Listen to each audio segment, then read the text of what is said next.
मी मस्तपैकी झटपट नाश्त्यासाठी बघा गव्हाच्या पिठाचं तर मी तुम्हाला दाखवते. मी घेतलेला एक टोपामध्ये हे मी 1 कप गव्हाचं ही ज्यानं मी पीठ मापून घेतलंय त्यानंच मी हा रवा पण मापून घेतलेला आहे.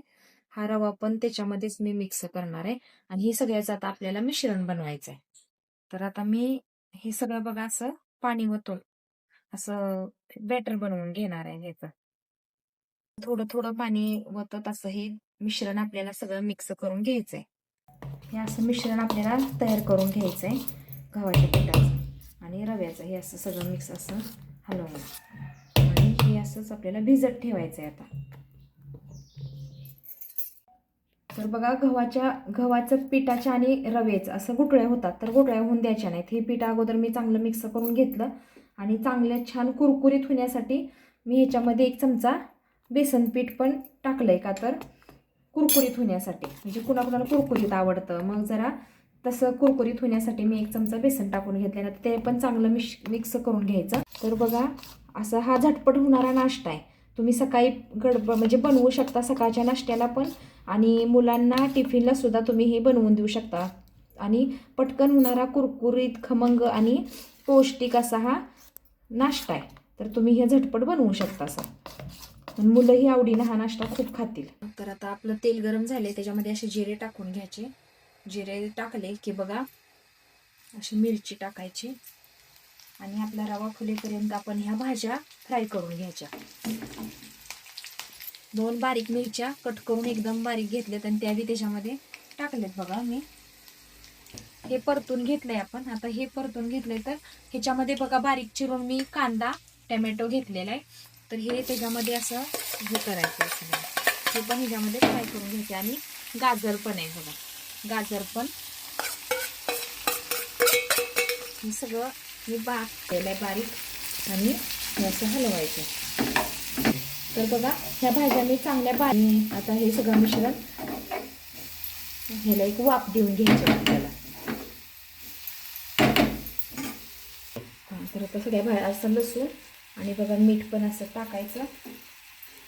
चवीनुसार मीठ टाकून असं हे सगळं मिक्स करून ह्याला फक्त 1 मिनिटच फक्त आपण ह्याला वाफ द्यायची आहे बरं का. असं झाकण ठेवायचंय आणि वाफ द्यायची. आणि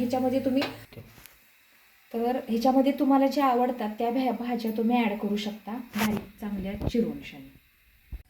तर बघा आपलं हे आपण हे वाफलाय भाजी ठेवली होती ती आता झालेली आहे. तर आता मी गॅस बंद करते आणि ही भाजी खाली घेते. का तर जास्त शिजवायची नाही आपल्याला, नुसतं 1 मिनिट भराची फक्त या भाजीला वाफ द्यायची. तर कोथिंबीर पण चिरलेली टाकायची आणि हे सगळं असं मिक्स करायचं. तर आता हे मिश्रण घट्ट वाटतंय, मग ह्याच्यामध्ये तुम्ही पाणी थोडं मिक्स करू शकता अजून.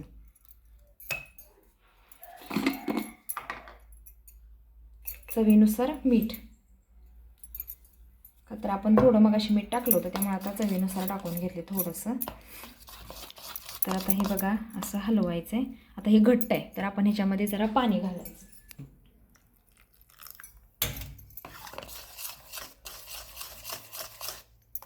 तर रवा फुगल्यानंतर हे जास्त झालंय बघा आता. हां तर आता हे झालंय बघा, जास्त घट्ट पण नाही आणि जास्त पातळ पण नाही. तर असं आता हे मिश्रण सगळं मिक्स करून घेतलंय आपण. तर नुसत्या गव्हाच्या पिठापासून जर बनवलं ते पण होतात छान, पण मऊ होतात.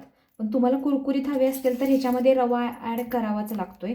आणि जर जास्त कुरकुरीत पाहिजे असेल तर बेसनसुद्धा तुम्ही ह्याच्यामध्ये घालू शकता, म्हणजे कुरकुरीत छान होतात. तर तवा आपला गरम झाला आहे.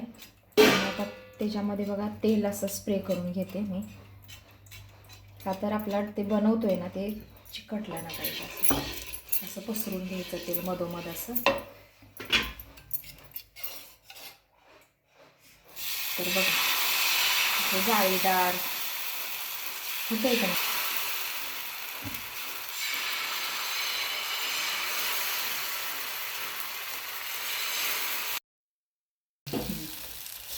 तर जाळीदार आता असं टाकून झालं की त्याला वाफ द्यायची अशी.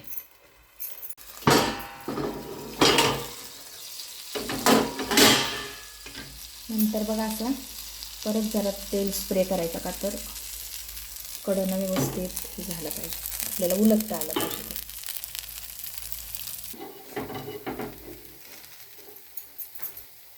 कुरकुरीत गरम छान असं होईपर्यंत चांगलं भाजून घ्यायचं त्याला.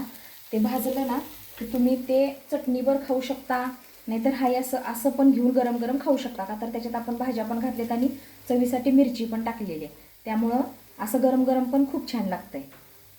साईडनं आपलं हे गव्हाच्या पिठाचे कुरकुरीत असे तिरडे तयार आहे बघा. असं छान मऊसूत म्हणजे कुरकुरीत तुम्हाला पाहिजे तसं हो का, जाळीदार छान झालंय की नाही. तुम्ही असं बनवून म्हणजे गरम गरम खाऊ शकता. असं भाज्या घातल्या तर मुलं भाज्या अशा खात नाही, तर असं करून तुम्ही मुलांना देऊ शकता. आणि सोपी पद्धत आहे, तुम्ही ही नक्की ट्राय करा. तर तुम्हाला हे गरम गरम गव्हाच्या पिठाचे तुम्ही घरी असलेल्या पदार्थापासून हे बनवू शकता, कधी पण झटपट होणार आहे. आणि तुम्हाला ही रेसिपी कशी वाटली तुम्ही मला कमेंट करून नक्की सांगा, आणि तुम्ही ही नक्की ही रेसिपी तयार करा.